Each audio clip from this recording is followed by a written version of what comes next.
The Oversight Committee has found that Joe Biden has committed impeachable offenses. Today we are releasing our report on the impeachment inquiry of President Joe Biden. Interesting timing, considering he's about to take stage at the DNC.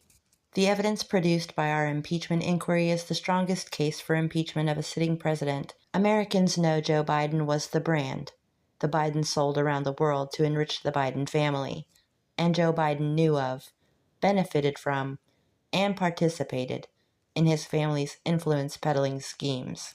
Our report details evidence to establish President Biden abused his office and violated his oaths of office as vice president by engaging in a conspiracy to peddle influence to enrich his family.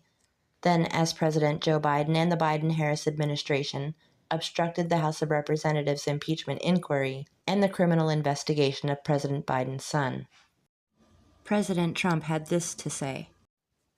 He is a criminal. He's a criminal. He got caught. Read his laptop. And you know who's a criminal? You're a criminal for not reporting it. You are a criminal for not reporting it. Let me tell you something. Joe Biden is a criminal, and he's been a criminal for a long time. And you're a criminal in the media for not reporting it. Good luck, everybody. Have a good time. Meanwhile, President Putin just dropped a bombshell decree inviting people from across the globe who are fed up with the globalist neoliberal nightmare to seek sanctuary in traditional Russia.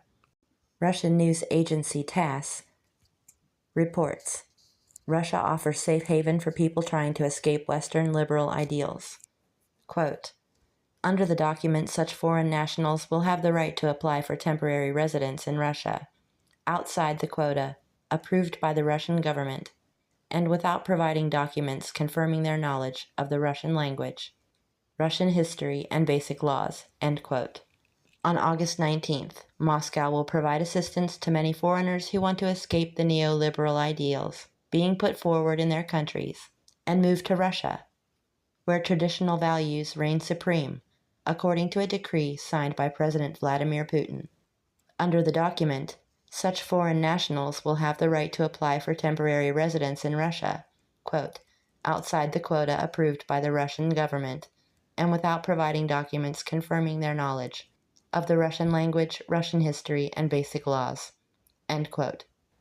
Applications may be based on the rejection of their country's policies aimed in imposing destructive neoliberal ideals on people, which run counter to traditional Russian spiritual and moral values. J.D. Vance had this to say about Waltz on the campaign trail. The closest Tim Waltz has ever come to combat, even though he says he carried a weapon in war, the closest Tim Waltz has ever come to combat is when he let rioters burn Minneapolis to the ground a few years ago, right?